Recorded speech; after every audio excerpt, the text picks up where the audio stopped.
എൻസൈക്ലോവിങ്സിൻ്റെ പുതിയൊരു വീഡിയോയിലേക്ക് നിങ്ങൾക്ക് ഏവർക്കും സ്വാഗതം. മാർച്ച് 31 ഈ സാമ്പത്തിക വർഷം അവസാനിക്കുകയാണ്. അതിനാൽ തന്നെ ബാങ്ക് അക്കൗണ്ടുകൾ ഉള്ളവർ മാർച്ച് 31 ശ്രദ്ധിക്കുകയും പൂർത്തിയാക്കുകയും ചെയ്യേണ്ട പ്രധാനപ്പെട്ട അറിയിപ്പുകളാണ് ഈ വീഡിയോയിലൂടെ നിങ്ങളുമായി ഷെയർ ചെയ്യുന്നത്. നമ്മുടെ ചാനൽ ആദ്യമായി കാണുന്ന സുഹൃത്തുക്കളാണെങ്കിൽ ആദ്യമേ തന്നെ സബ്സ്ക്രൈബ് ചെയ്യുക. അപ്പോൾ നമുക്ക് വിശദാംശങ്ങളിലേക്ക് കടക്കാം. ആദ്യത്തെ അറിയിപ്പ്, നിങ്ങളുടെ ബാങ്ക് അക്കൗണ്ടുമായി ബന്ധിപ്പിച്ചിരിക്കുന്ന മൊബൈൽ നമ്പറുകൾ ദീർഘകാലമായിട്ട് ഉപയോഗപ്പെടുത്താതെയോ അല്ലെങ്കിൽ റീചാർജ് ചെയ്യാതെയോ ആണെങ്കിൽ മൊബൈൽ നമ്പറുകൾ മാർച്ച് 31 ശേഷം ബാങ്ക് രേഖകളിൽ നിന്ന് നീക്കപ്പെടുന്നതാണ്. പിന്നീട് ആ ഫോണിലേക്ക് ബാങ്കുമായി ബന്ധപ്പെടുത്തിയുള്ള മെസ്സേജുകൾ വരുന്നതല്ല. അതുപോലെ തന്നെ ഗൂഗിൾ പേ, ഫോൺ പേ പോലുള്ള UPI സംവിധാനവുമായി ലിങ്ക് ചെയ്തിരിക്കുന്ന നമ്പറുകൾ ദീർഘനാളായി പ്രവർത്തനരഹിതമായിട്ടില്ല എന്ന് ഉറപ്പാക്കേണ്ടതാണ്. കാരണം നീണ്ട കാലമായി ഉപയോഗിക്കാത്ത നമ്പറുകൾ ബാങ്കുകൾ നീക്കം ചെയ്യുമ്പോൾ പിന്നീട് ആ നമ്പറുകളിൽ UPI സേവനം ലഭിക്കുന്നതല്ല. അടുത്ത അറിയിപ്പ് എന്നത് ഏപ്രിൽ മുതൽ ATMുമായി ബന്ധപ്പെടുത്തിയുള്ള പണം പിൻവലിക്കലിൽ മാറ്റം വരികയാണ്. സൗജന്യ ATM പിൻവലിക്കലുടെ എണ്ണം കുറയുകയും പിൻവലിക്കുന്നതിനും ബാലൻസ് ചെക്ക് ചെയ്യുന്നതിനുമുള്ള ഫീസ് കൂട്ടുകയും ചെയ്യുന്നതാണ്. സാമ്പത്തിക ഇടപാടുകൾക്കുള്ള ATM ഇൻ്റർചേഞ്ച് ഫീസ് നിലവിലുള്ളതിൽ നിന്ന് 2 രൂപയും സാമ്പത്തിക ഇതര ഇടപാടുകൾക്ക് 1 രൂപയും വർദ്ധിപ്പിക്കുവാൻ റിസർവ് ബാങ്ക് അംഗീകാരം നൽകിയിട്ടുണ്ട്. ഇതോടെ ATMിൽ നിന്ന് പണം പിൻവലിക്കുന്നതിനുള്ള ഫീസ് ഒരു ഇടപാടിന് 17 രൂപയിൽ നിന്നും 19 രൂപയാക്കി മാറ്റുന്നതാണ്. ബാലൻസ് ചെക്ക് ചെയ്യുന്നതിന് ഒരു ഇടപാടിന് 6 രൂപയിൽ നിന്ന് 7 രൂപയായിട്ട് ഉയരുന്നതാണ്. അതുപോലെ സ്വന്തം ബാങ്കിൻ്റെ ATMിൽ നിന്ന് ഒരു മാസം 5 സൗജന്യ ATM ഇടപാടുകൾ മാത്രമേ മിക്ക ബാങ്കുകളിൽ ഇപ്പോൾ അനുവദിക്കുന്നുള്ളൂ. മറ്റു ബാങ്കുകളുടെ ATM ആണെങ്കിൽ 3 തവണ സൗജന്യ ഉപയോഗം അനുവദിക്കൂ. ഇതിൽ കൂടുതൽ ഉപയോഗത്തിന് 19 മുതൽ 25 രൂപ വരെ സർവീസ് ചാർജായിട്ട് ബാങ്ക് ഈടാക്കുന്നുണ്ട്. അടുത്ത അറിയിപ്പ്, സംസ്ഥാനത്തെ സഹകരണ ബാങ്കുകൾ പ്രഖ്യാപിച്ചിട്ടുള്ള ഒറ്റത്തവണ കുടിശ്ശിക തീർപ്പാക്കൽ മാർച്ച് 31 അവസാനിക്കുന്നതാണ്. ഈ ആനുകൂല്യം പ്രയോജനപ്പെടുത്തുന്നവർക്ക് പിഴ പലിശ പൂർണ്ണമായിട്ടും ഒഴിവാകുന്നതാണ്. ഇതുമായി ബന്ധപ്പെടുത്തി സഹകരണ വകുപ്പ് അറിയിപ്പുകൾ തന്നതാണ്. സഹകരണ ബാങ്കുകളുടെ നിക്ഷേപ പലിശ ഈ മാസം ഉയർത്തുകയും ചെയ്തിട്ടുണ്ട്.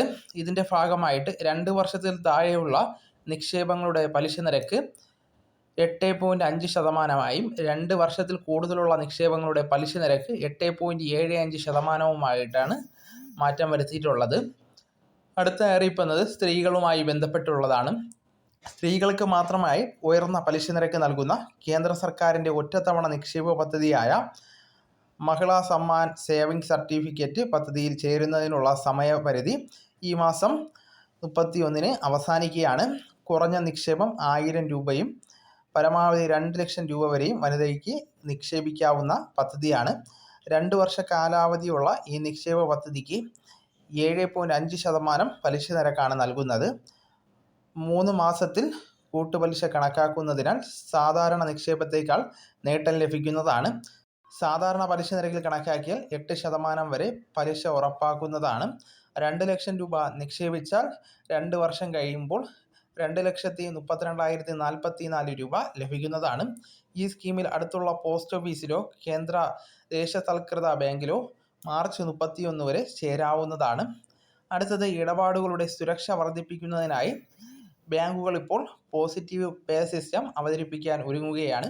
5000 രൂപയ്ക്ക് മുകളിലുള്ള ചെക്കുകൾക്ക് ഇനി മുതൽ ഈ രീതിയിലായിരിക്കും ബാങ്കുകൾ പിന്തുടരുക. ഈ ചെക്കുകൾ മാറുന്നതിന് ഉപഭോക്താക്കൾ ചെക്ക് നമ്പർ, തീയതി, പണം സ്വീകരിക്കുന്നയാളുടെ പേര്, തുക തുടങ്ങിയ വിശദാംശങ്ങൾ നൽകേണ്ടതാണ്. ഏപ്രിൽ 1 മുതലായിരിക്കും ഇത് പ്രാബല്യത്തിൽ വരിക.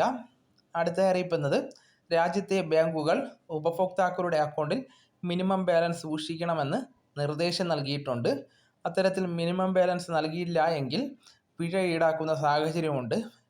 ഇപ്പോൾ രാജ്യത്തെ പ്രമുഖ ബാങ്കുകളായ SBI, Punjab national bank, Canara bank എന്നിവ മിനിമം ബാലൻസ് പുതുക്കിയിട്ടുണ്ട്. ഏപ്രിൽ 1 മുതലായിരിക്കും ഇവ പ്രാബല്യത്തിൽ വരിക.